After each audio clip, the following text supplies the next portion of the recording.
Well, good evening, everyone. It's 5:30, and it is July 26, 2021. And this is Talk to the Doctor. We are Tustin Longevity Center, and we are a family practice, general practice, and gynecological practice that emphasizes functional medicine, complementary care, trying to do things as naturally and preventatively and maintain a healthy, functional life as we age. So thank you, Christina, for letting me know that you can hear me. So welcome to everyone. And we have, the next at least 1 hour to share and ask questions and talk. Lots going on in the healthcare world. And I want you to know that this is for you. This is for you to have another resource to just ask your questions. Again, it needs to be general in that this is not specific advice for any one particular patient instruction and so forth. But I would give the general approach we here at Tustin Longevity Center in Tustin, California. You can ask any question, and I'll do my best to try and answer it. If I don't know, I'll let you know. I'll try and get back with you next week. I'm very busy, but I do appreciate my patients asking questions and keeping me on top of everything. So I guess we'll start. We will start with Jennifer's question, and she says hello, and asks, what changes should cancer patients immediately make at the diagnosis while waiting for their treatments to begin? Can diet and supplements really make a big difference? One of the things we hand out to our patients at the clinic here, us 5 clinicians, is we give a handout such as this, which are our recommended resources. And on it, one of the resources we ask everyone to watch on YouTube is a YouTube called Cancer as a Mitochondrial Metabolic Disease. That's by Dr. Thomas Seyfried, PhD. And he isn't the only one, but he has authored a book on this and has been working with physicians around the world, instituting at the diagnosis a more like a carnivore type diet, an extremely low carbohydrate starch diet. And that's based on the premise that cancers grow. They have a very high energy requirement to multiply and grow as a tumor and spread. And the metabolism of all cancer cells appears to be a anaerobic facultative, kind of like a fermentation for alcohol and fungus yeast. So by denying the tumor, especially at the earliest diagnosis, a sugar, a starch, a fruit sugar, and by just eating primarily fat largely and protein moderately, and really almost no carbs or none if you go carnivore, then this denies the tumor the impetus and energy for it to grow. Then there is another video I would recommend that you watch. Actually, there's 2 of them. And this is called Curing Cancer and Infections. That's the title of it. I don't know that you should ever say curing. But Dr. Thomas Levy is both a lawyer and a physician. He put out a YouTube on intravenous vitamin C therapy. And in it, he goes through some lengthy references over his many years of practice as both a doctor and a lawyer in the great benefits of high-dose vitamin C intravenously. And what that is the high-dose vitamin C when it's very high, not like 500 milligrams or 1,000 or even 2 to 5,000 milligrams. These are what we call antioxidant therapies at lower doses. And if you take them in through your gut, your body can handle this. But if you go too much higher in your gut, usually you'll start to get watery stools and diarrhea. But if we bypass the mouth and we go right into the vein, then there is no diarrhea, and we can go much, much, much, much higher. So we can give 10, 25, 50, 75, 100 grams of intravenous vitamin C. And what is the biochemistry, the pharmacokinetics of high-dose vitamin C? Well, that's been studied, and it is a pro-oxidant, meaning it acts as an oxidative stress for only rapidly growing tumors. And these rapidly growing tumors are not able to live within a high oxidative stress of the vitamin C because they don't have, the tumor cells do not have the necessary mechanics to process vitamin C like all your other healthy cells do. And that is felt to be catalase, the enzyme catalase, which will take the vitamin C and healthfully handle the processing of it and the hydrogen peroxide waste materials and process them into water and oxygen and safe waste materials like that. But the cancer cells don't have this ability, so that a high dose vitamin C acts as a pro-oxidant to kill off these cells as they're rapidly trying to grow. So if you immediately upon diagnosis go onto a carnivore or strict ketogenic diet and try and learn to do some fasting, you could start with intermittent fasting. That's where you define that you're only going to eat in a certain hour of time. We usually say noon to roughly 6 p.m., but some people cut it down to 4 hours, 1 to 5, or some will just eat one meal a day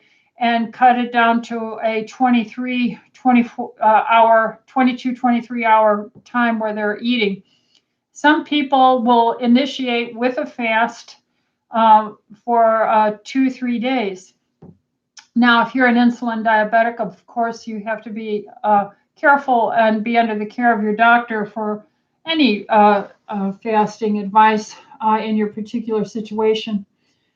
Another thing is if you're going for chemotherapy, Dr. Long in UC San Diego, Dr. Rhonda Patrick, Patrich,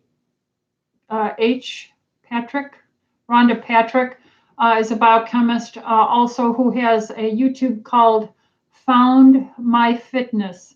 She has an exhaustive, very nice, understandable series on multiple questions from anti-aging to fighting cancer. And so Dr. Rhonda, Rhonda Patrick, has a web called Found My Fitness, or maybe a YouTube called Found My Fitness. And she goes into an exhaustive series of documentation on high-dose vitamin C. So anyone at the diagnosis of a cancer, it would be very smart to immediately, or I would start now. I teach all my patients to try and be very low carb. I'm very tough with them. I have very strict rules. And hence in our clinic, as far as my old patients, it's extremely rare for them to ever have in my population of patients the typical prevalence of new onset cancers, new onset heart attacks, new onset diabetes, because we feel that insulin resistance is one of the things that is the primary factor that's creating all this chronic metabolic disease, from neurodegenerative diseases to autoimmune diseases to the rheumatological joint diseases to the inflammatory bowel disorders and leaky gut to the even mood disorders, all because of this cheap, marketable, high fructose corn syrup, sugared drinks, lattes and stuff, and juicing, and way too much consistent sugars,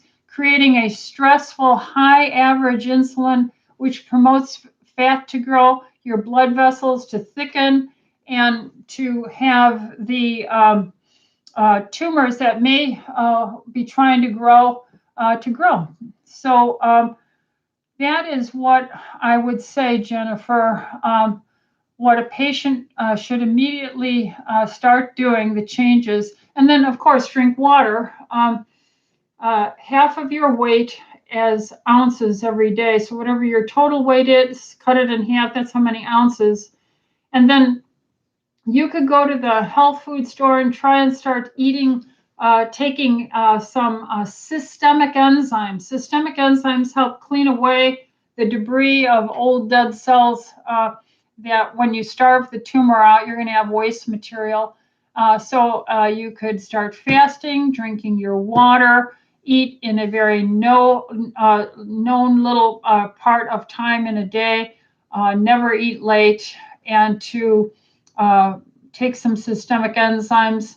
I would definitely recommend Juice Plus as a powerful immune supportive.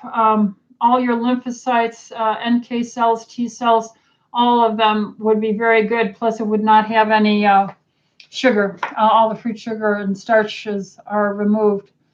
All right, so I think the next question is Christina. She also says, hello, hi to you, Christina. Would you recommend eating cheeses as a good source of saturated fat or doing without them? I think it depends on where your state of health is at the time, and that you try and get a organic raw cheese.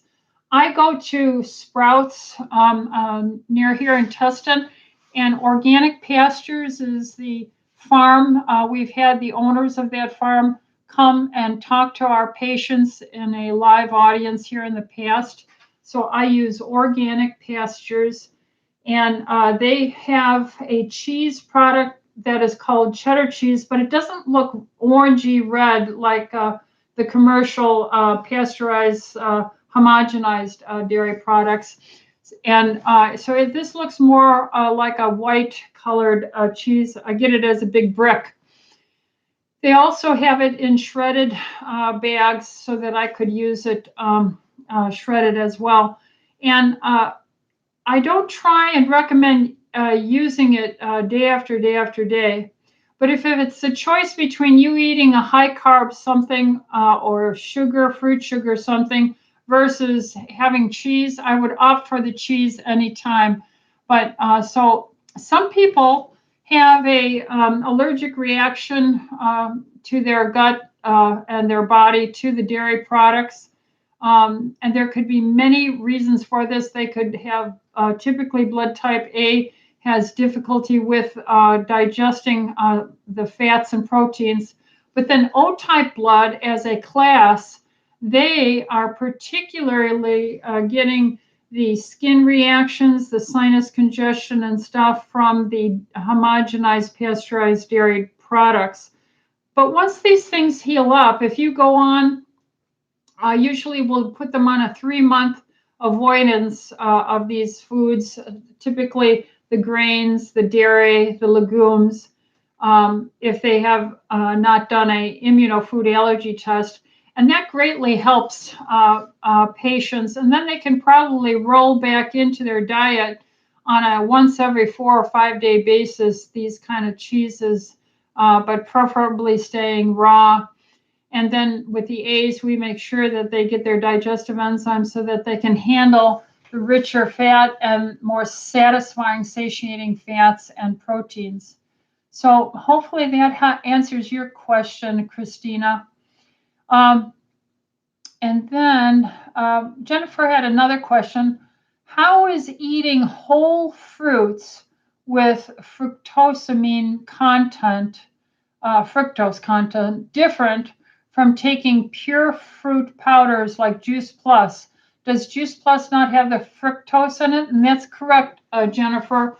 The only thing left in the product is essentially the micronutrients that are in, and the reason why we eat fruits and vegetables, also for some fiber and also for some energy from the starches or the fruit sugars. But there's so much.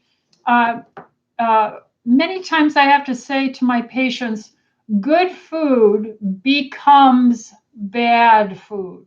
Once again, good food becomes bad food when you've eaten too much food. So this is obvious in someone who's overweight or obese, that they have eaten much more than they probably had caloric needs through the years they've been on the planet. But there is a thing called tofu, thin on the outside, fat on the inside. And that refers to the biochemistry or the metabolic chemistry of metabolic syndrome or insulin resistance, where even though your body may have not put on the fat as maybe another type person would have, eating the same way with the roughly same exercise, we do find that the sugars from fruit in particular and the starches can be in excess. So a patient comes to me and they're average in weight. They're not obviously, grossly overweight. And we find that their blood sugar in the fasting is in the upper 90s, which is often considered normal on the lab recs, but this is pre-diabetic for sure. They often have triglycerides nearing 150, which is considered normal on the routine labs, but this is pre-diabetic for sure. And they don't teach the young doctors to be doing insulin. We've been doing this for decades. They don't teach the young doctors to do highly sensitive C-reactive proteins. They don't teach the doctors to get a fruit sugar fructosamine level, which is fruit sugar sticking to the proteins, whereas glucose sticks less permanently and can come off rather quickly but through fasting.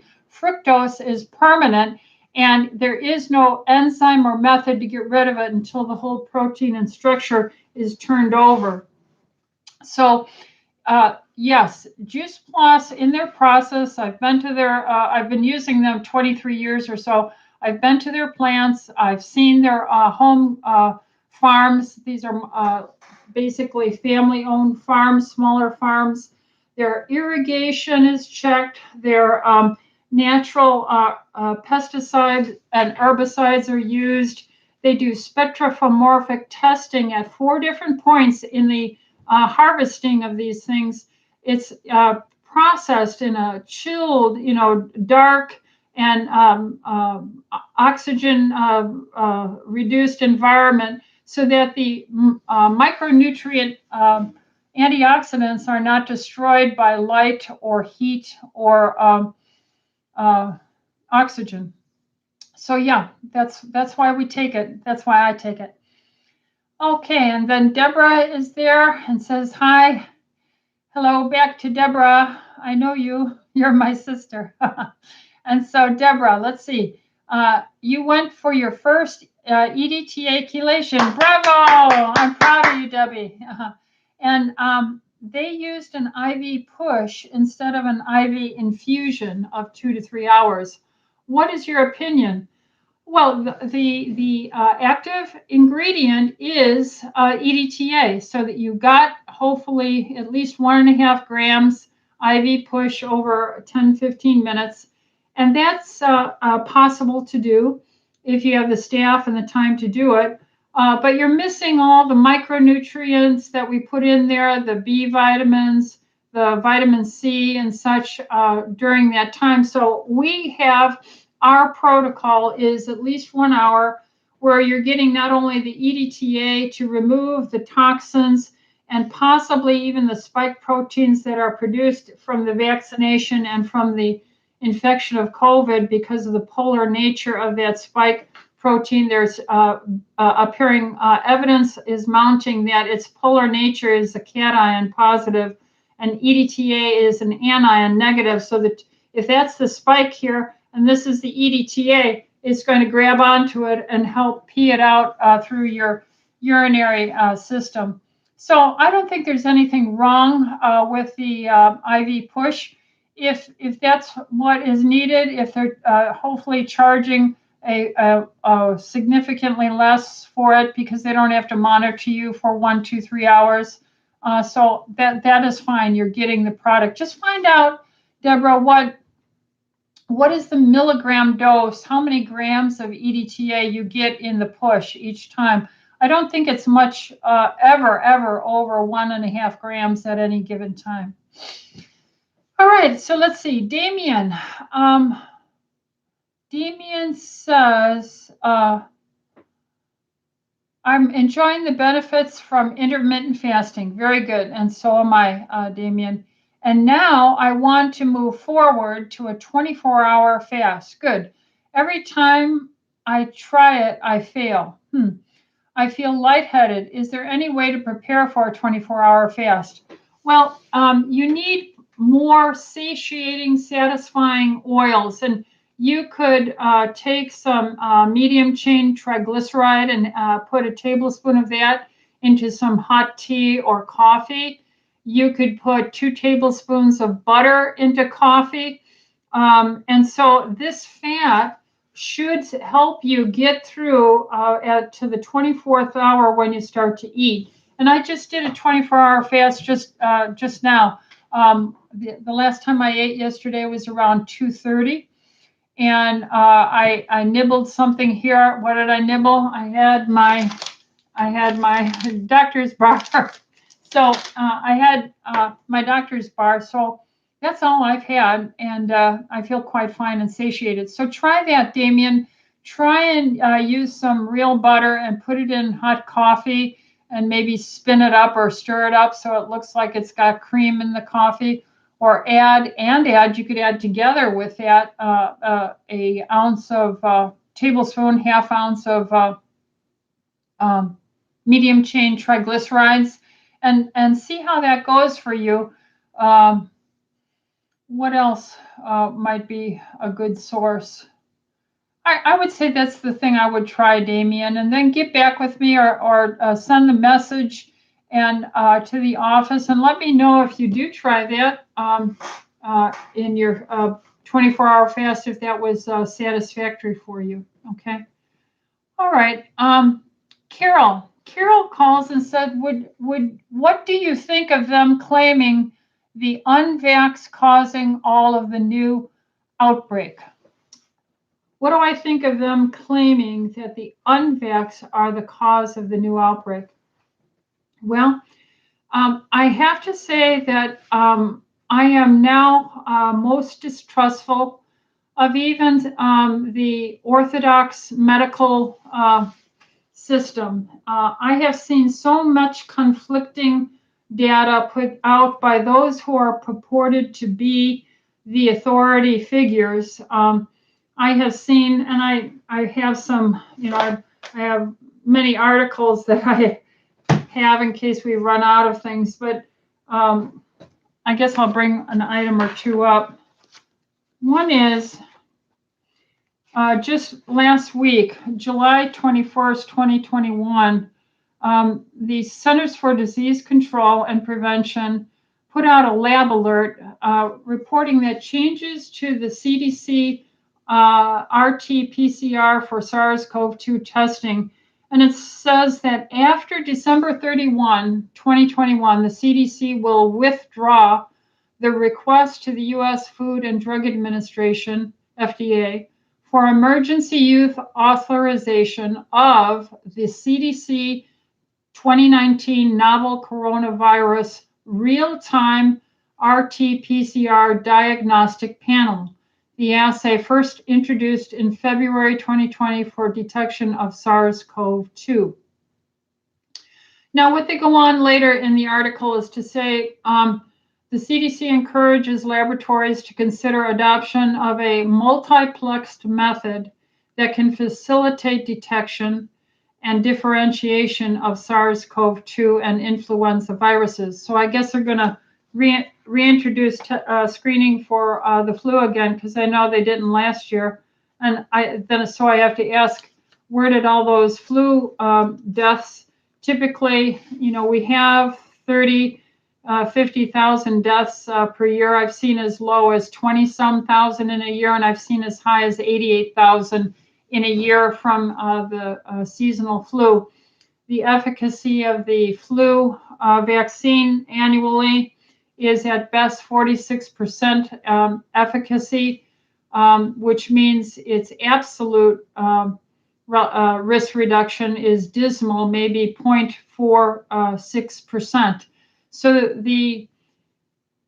then the question is, what are they doing that the RT-PCR test, and there have been articles put out suggesting that the cycle threshold, so the more cycles you do to amplify whatever you have in the test sample, you can actually find anything. If you know any research or background in polymerase chain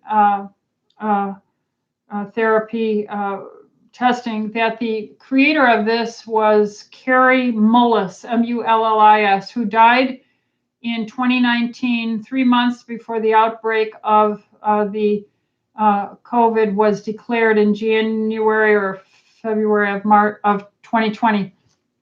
And Kary Mullis had long since been saying you don't use the PCR test for diagnostic purposes. So here, Kary is 74, so he was maybe 6 years older than me. And I knew of his work. I knew of his work to help with the gene, the Human Genome Project that was completed by 2006. And you can look up Kary Mullis. In fact, I have some information on him. What is the one I have on him?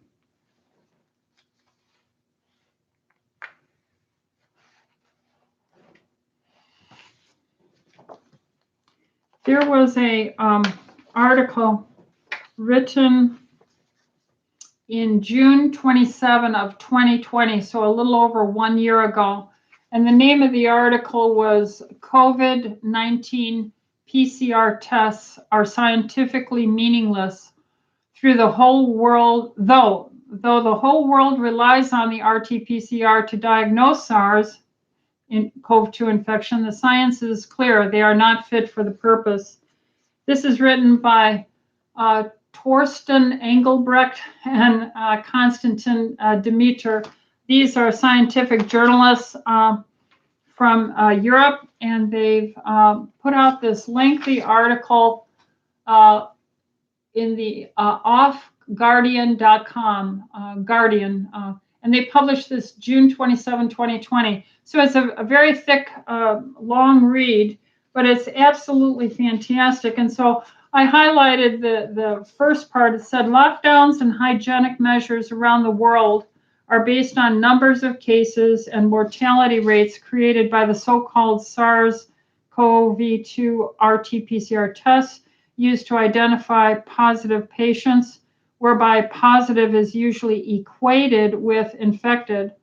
But looking closely at the facts, the conclusion is that these PCR tests are meaningless as a diagnostic tool, and that would agree with the creator of the PCR test, Dr. Kary Mullis,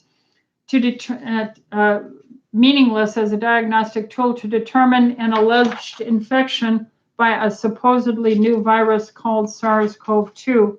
And so this goes on into a long treaty regarding the whole history of the World Health Organization bringing this up and interpreting it, and the work and the arguments by the Nobel Prize winner Luc Montagnier, who challenged the value of the PCR test, and what it was really meant to do was just for the gene code and identifying, isolating parts, not necessarily living entities. So Luc Montagnier and Dr.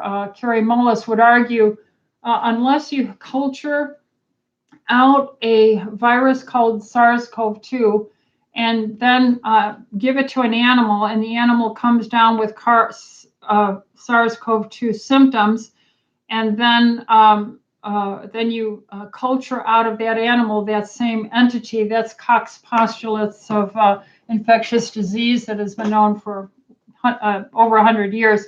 Until you do that basic science, you can't claim that it's the cause. So that's what Luc Montagnier and Carrie Mullis would have been saying. So that's that article. And what else did we say? We brought out that the CDC withdraws the PCR, CT, RT-PCR for the SARS-CoV-2 testing, and they're hoping to have something and starting to develop things they think that will be more reliable. So it makes you wonder what they based all their decision making on. Then there is an article also by, this is a very heavy, prestigious, thick, many-page long article that I was reading. And this is put out called Herald the Scholarly Open Access. Herald the Scholarly Open Access.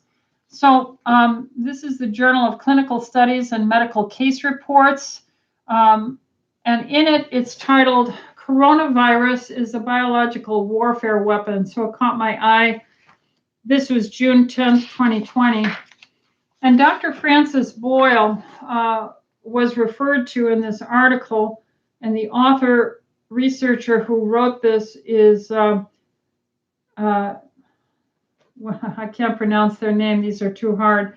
Dubnik from Slovakia was the one who wrote this up, but the ISSN number is 2378-8801. Well, Dr. Francis Boyle is from the University of Chicago, and there he has a doctorate in law. And he's no small person. Dr. Francis Boyle, who drafted the Biological Weapons Act, was given a detailed statement admitting that the 2019 Wuhan virus is an offensive biological warfare weapon and that the World Health Organization already knows about it.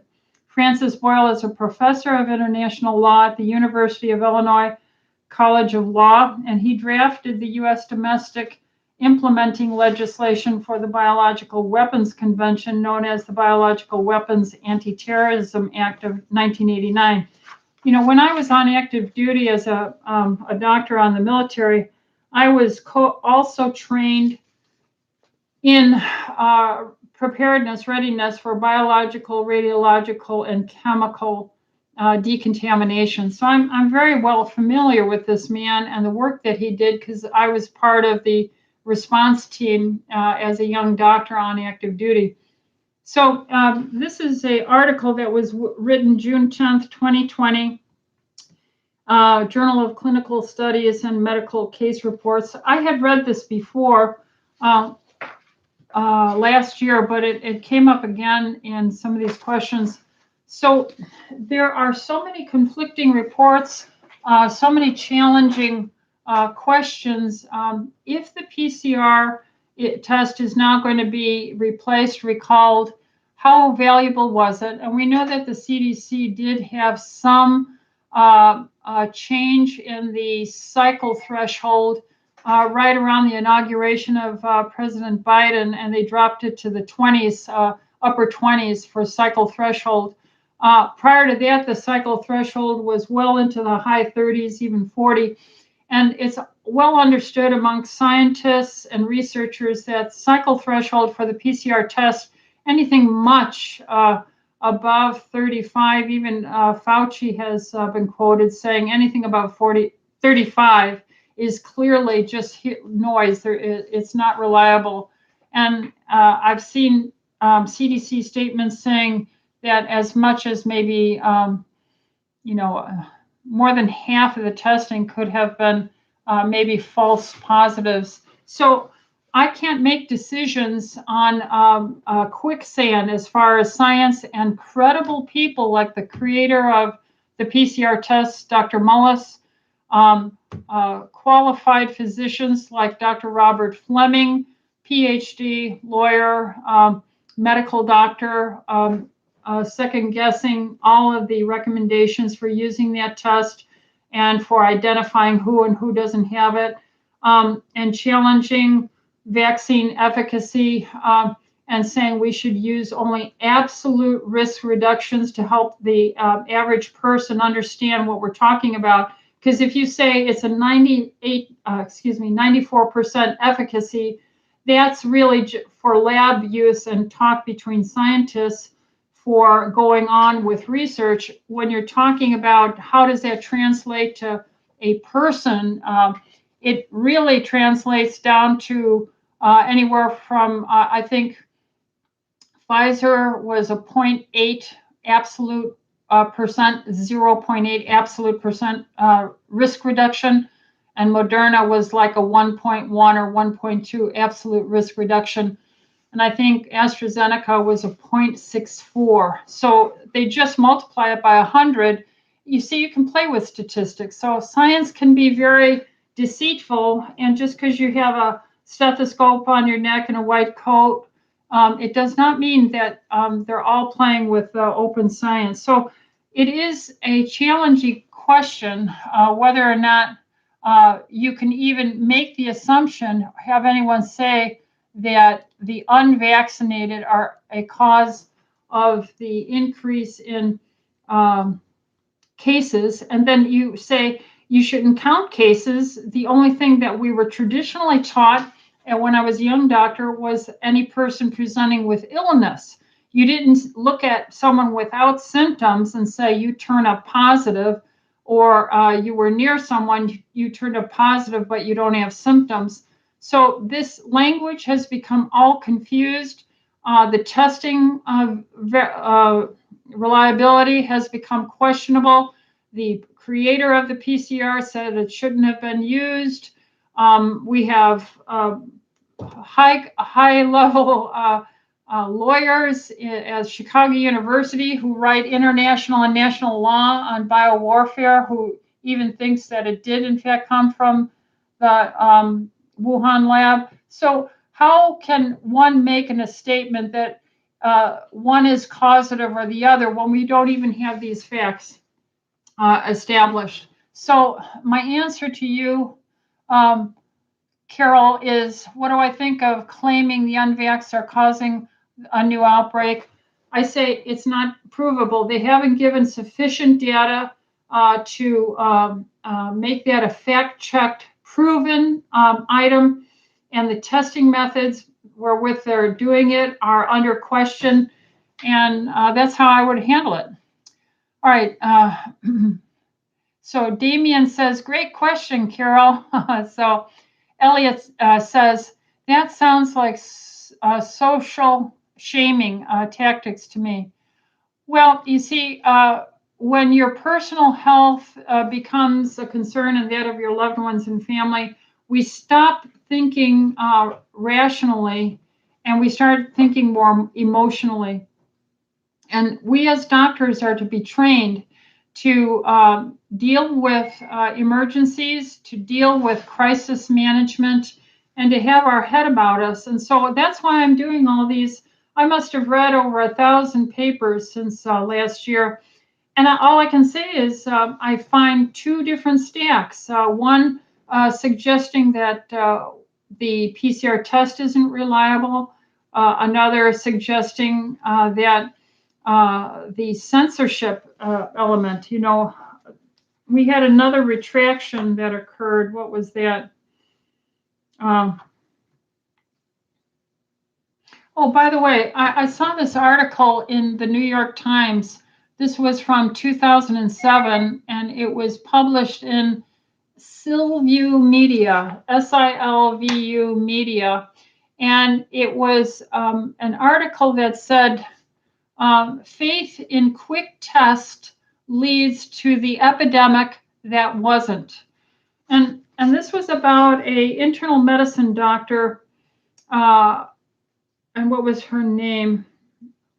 The author of the article is Gina Kolata, Kolata.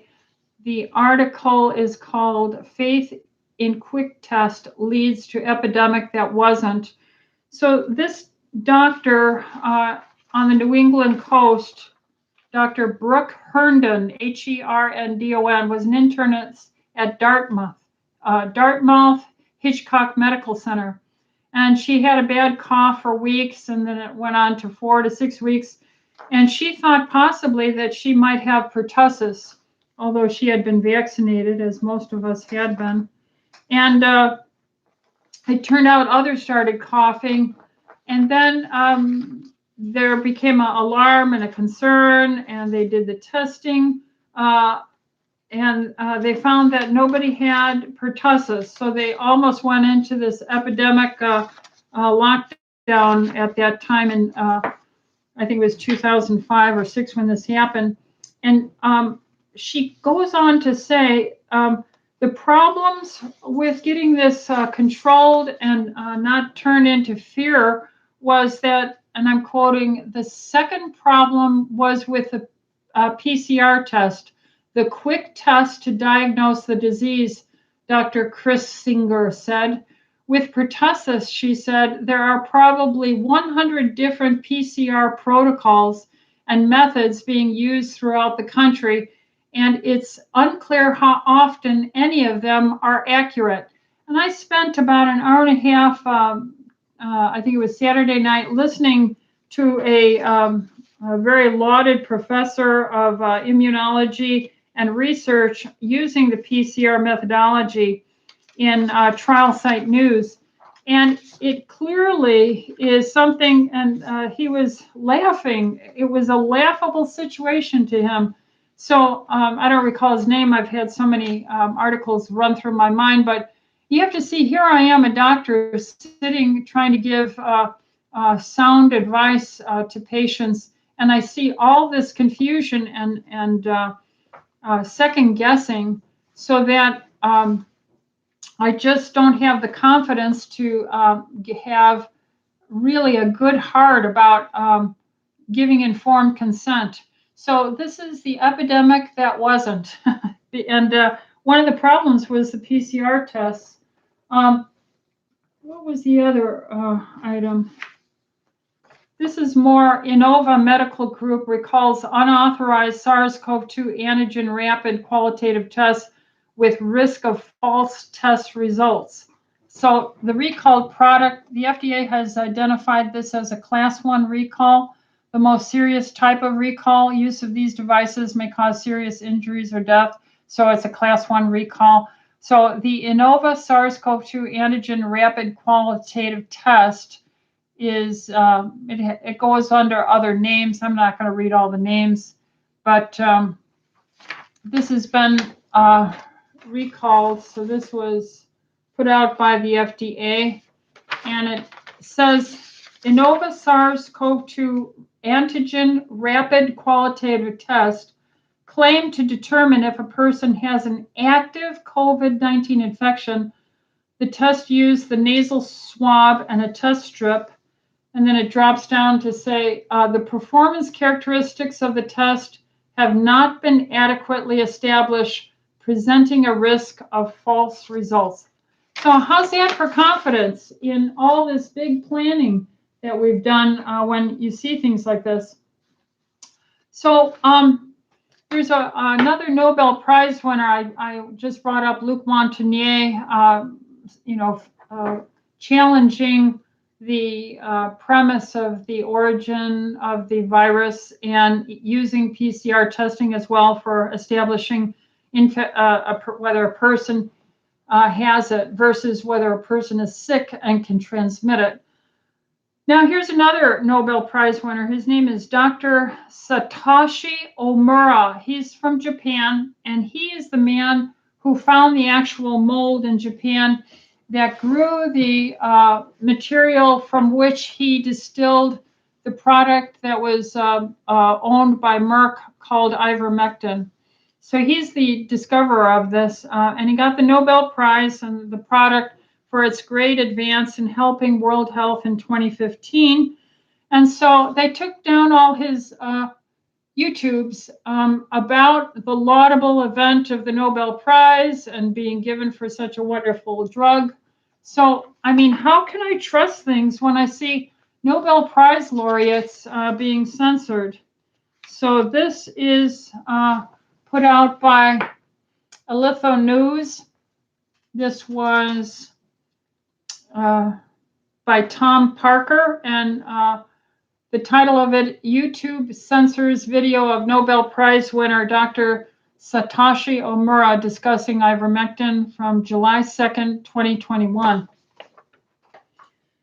And then there was an article retracted from publication. It was submitted last November. It was a meta-analysis done by a Dr. Ahmed, A-H-M-E-D, El-Ghazar, Egyptian. So Dr. Ahmed El-Ghazar, E-L-G-A-Z-Z-A-R, from Egypt's Benha University, on the efficacy and safety of parasitic drug ivermectin in treating COVID-19. And this was published on the Research Square website last November, and then it was just pulled yesterday, which would have been July 15th in this article.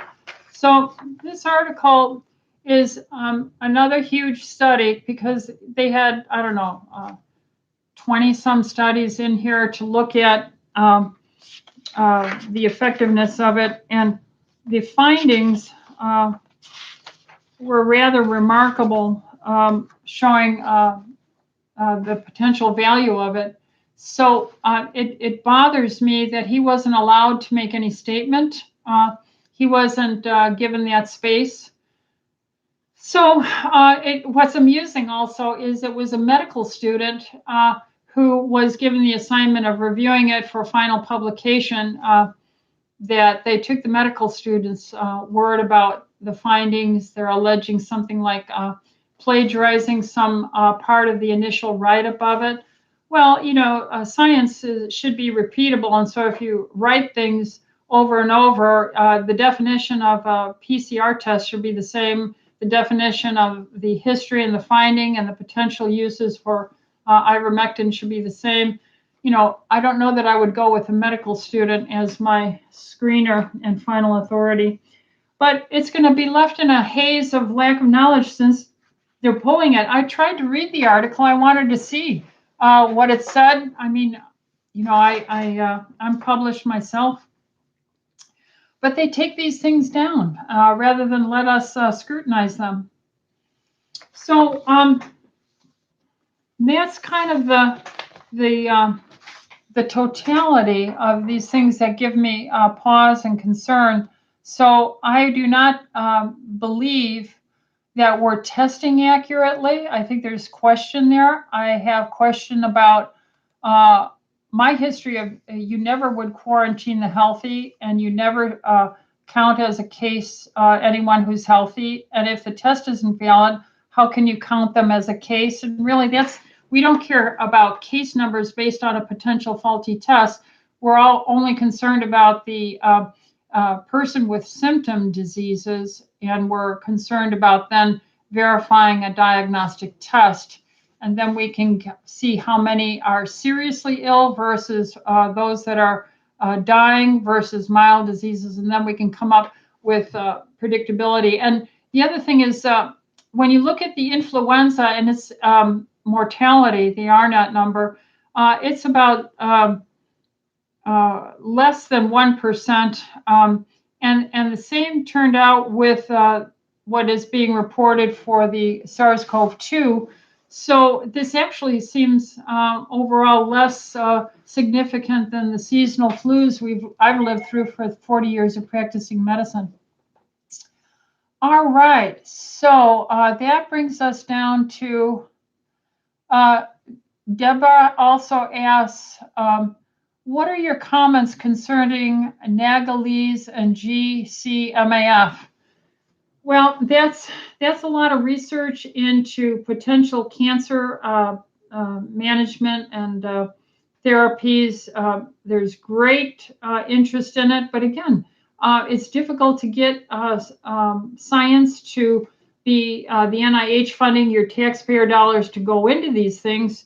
And there's a lot of intrigue and background, cloak and dagger stuff regarding these methods for trying to bring help and hope to cancer patients. So I want them studied. I've seen value in that. One's an enzyme, and another GCMAF is involved in treatment as well. So I'm all for it, but we seem to have a captured scientific community now run by bureaucrats who really aren't on the front line like we are, seeing the people, hearing directly from what's going on, and they seem to be influenced by pharmaceuticals and the financial outcomes because the CDC certainly has its finger in the cookie jar with income for sales of vaccines, so I don't think that can be denied.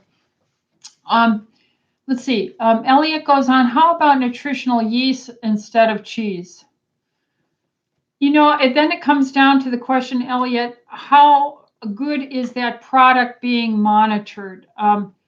Quality control, testing. We already have corruption on the shelves where there have been study after study published that random samples of like glucosamine sulfate for joint pain, and they sample this, and somebody spends their money and they look and they find these samples don't even have in them the glucosamine sulfate that is on the label. But as far as prosecutorial and addressing this, there isn't enough income or time to keep the nutraceutical department at least having in the bottle what they claim. So then now we're going to talk about a food based on a yeast product and the quality of it. The control becomes a problem. So although I'm not against that, I'm saying it's going to be difficult to find investment and money to make sure it stays as a clean product. Let's see, Carol. Carol says she's B positive, and you read that you can't have avocado or pomegranate. Okay, do you know if that is true? Well, let me just tell you, D'Adamo, who wrote the book Eat Right for Your Blood Type, I applaud him, and I applaud all the effort that the laymen and communities and naturopaths and PhDs and masters in science and physical therapists and personal trainers, all these wonderful people are trying to help their fellow man, and they're doing the best they can. But, the doctors have dropped the ball. And they don't stay up. They don't read this. You don't get paid for it. It's easier to see 10 times or at least triple the amount of patients in a day and make much more money through the insurance-controlled system rather than seeing far fewer 8 or 10 in a day and really have time to spend a good half hour, 45 minutes to an hour with them and talk about what their needs are. And so what I would tell you, Carol, is if we did a immunofood allergy, and then again, that's a problem because there's a lot of places popping up that are getting test kits for food allergens, and the quality of these tests are challengeable. Just like I'm challenging PCR testing for SARS-CoV-2, I'm also critical and overwatching the testing for these alternative choices. And that's why I chose to use immunofood allergies, because that's all that company has done for 46 years. They've written the book on accuracy and split sample and testing for quality assurance. So I would get an immunofood test and see whether that shows up, because you very likely are able to eat it, because I'm a B positive too. And I know it says that we shouldn't eat chicken and tomatoes, things like that, for B positive blood. But when I test myself, those things don't come up. So there's categories, but we are too unique. We're too marvelously and wonderfully made. We need to have a doctor who understands and is up on all the noise and static out there trying to corrupt the system. So go find a doctor who does immunofood laboratories out of Fort Lauderdale, and then I'll believe that you have a sensitivity to avocado or pomegranate. All right, so Elliot asks again, any recommendations for the vaccinated? Well, I would definitely say the spike protein is the pathological element of the disease COVID-19 in that it's an inflammothrombotic agent promoting inflammation and clotting. And it's well understood and worked out. It has the ability to cross the blood-brain barrier. So it's a concern. Therefore, drink plenty of water, take systemic enzymes, be low carb, because all these other lifestyle things adds to the inflammation and thromboembolic potential. And then EDTA chelation to improve microcirculation, regular exercise, trying to avoid inflaming foods or food allergies. So systemic enzymes, water, low carb, motion, maybe EDTA chelation. If I'd like to see, I wish there was money for natural things to study, because it appears that the anionic potential of the EDTA molecule to grab onto the cation positive spike is really rather reasonable pathophysiological explanation for the benefit of chelation therapy. So that's what I would do. And then Elliot, you go on to say, COVID jabbed. Yeah. So I explained that. Hopefully that helps you, Elliot. Carol asks, is there any alternative to melatonin? I've tried it and feel very drowsy most of the next day. Then you're probably not needing melatonin. I would take, melatonin is an antioxidant. It helps you with sleep and your circadian rhythm. I would not worry about it if you can't take it. I know it has been found to be beneficial in some natural therapeutics offered to the SARS-CoV-2 exposed and infected. But I wouldn't worry about it then. If you have that side effect, you're probably adequate and don't need more of it. Sean goes on and says, hi, Dr. E. I asked the following question last week, but missed the answer. The office told me the video from last week is no longer available. And to ask again this week, see below. So what was your question? My DHEA levels are low, and they get low with everyone with aging. And my practitioner recommended 25 milligrams of DHEA. Can you explain the benefits of maintaining DHEA levels and what a typical dose might be for a male versus a female? Yes, DHEA is a precursor to your testosterone. It's for both men and women. It's a precursor for cortisol, adrenal corticosteroid production. It's very valuable in your immune protection. So I use DHEA. If I see the level in the blood get much below 150 nanograms per deciliter, and you're a woman, I would say start with 25 milligrams a day, then be retested. If you're a male, I usually go with 50 milligrams a day and then retest again in a month or two just to check the new levels. I often use this and see the white blood cell counts go up. I see the cortisol come down in those that are stressed. And if they have low cortisol, I see the production go up. So it's an adaptogen. It's a hormone. You get it when you eat a butter or cholesterol meat, anything with cholesterol, your egg. One of the first hydrolysis and break aparts of the cholesterol molecule will produce the molecule of DHEA and pregnenolone. And they both have multifunctional, food's important. Let food be thy medicine, folks. So hopefully that answers you this time, Sean. And then Deborah said, my chelation was 1.5 grams for the first time. Very good. Okay. They say it could be increased up to 3 grams depending on my tolerance, but it seems safer to do the 1.5. Yeah. I like to go with experience. It probably is safe because EDTA is a safe and wonderful thing for anti-aging cardiovascular health. But if you're pushing it, I think 1.5 gram would be my top limit because I am not experienced with 3 grams. Debbie goes on also to say, why did you select the pea protein for Doctor's Nutrition Bar instead of soy protein? Is the pea protein better? In our opinion, yes, and the balance of the literature review seems to indicate people in general may have what we call estrogenic impact, especially men, from consumption of excess soy that acts like a phytoestrogen. And that's the main reason, Debbie, why we chose pea. Let's see. Elliot goes on to say, pretty obvious why Dr. Kerry Mullis had to get his heart attacked.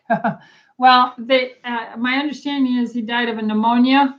It is a suspicious coincidence in a man. I mean, if you saw him, if you look at any of his videos, you know, he looks like a beach boy, beach goer. He was lean, he was trim, he was articulate. He was in the midst of his life and study and research. And so what was interesting, I think also, is that he got independent of any dependency on a job or a, what do you call it, a tenure, so that he became almost a private PhD. See, that's why I like private practice, because my total focus is, let me try and find the truth. Let my patients understand the problems I'm having with all the noise and various articles and these concerns, like Elliot, you bring up. You know, was this wet works? I don't know, but it is suspicious, and I've seen many people say that because maybe his opinion was not enjoyed at that time. So there you go. Let's see. Perry Lynn, Pfizer vaccine is 99% graphene oxide, according to Spanish researchers. Yes, they have a vial, and they did study that. The vast suggestion of their research was graphene oxide was the predominant material in that vial of in the dose that would have been administered. So that's concerning. And where's the conversation? Where's the open scientific communication on that as well? I agree. That's very disturbing. Carol, I'm Dr. Merrick's patient at TLC, so I will do the immunofood allergy test. Thank you so much for your information. Okay, praise God. Amelia, Dr. Ellithorpe, thank you for all that you do. Oh, you're sweet. I've heard so much from you, and I'm still learning every day. God bless. Thank you. Thanks to you, my family, and I are doing great. Thank you, Amelia. You know, I love God, and I love his creation.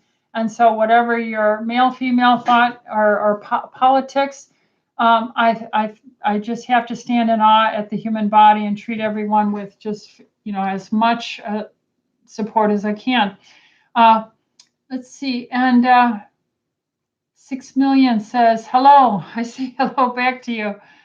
Damien, thank you. And we've learned so much. So it looks like we're coming to the end. We've been here an hour. So Wednesday morning, every Wednesday of the week at 9:45 in the morning, we do another Ask the Doctor. I'll do the best that I can and give you how we would try to use the functional medicine in support of any standard of care that may be necessary. And we'll go from there. And so in the meantime, I'll say, have a good night. God bless. And thank you so much for joining. Please like and subscribe. Like and subscribe. Thank you so much. Bye-bye.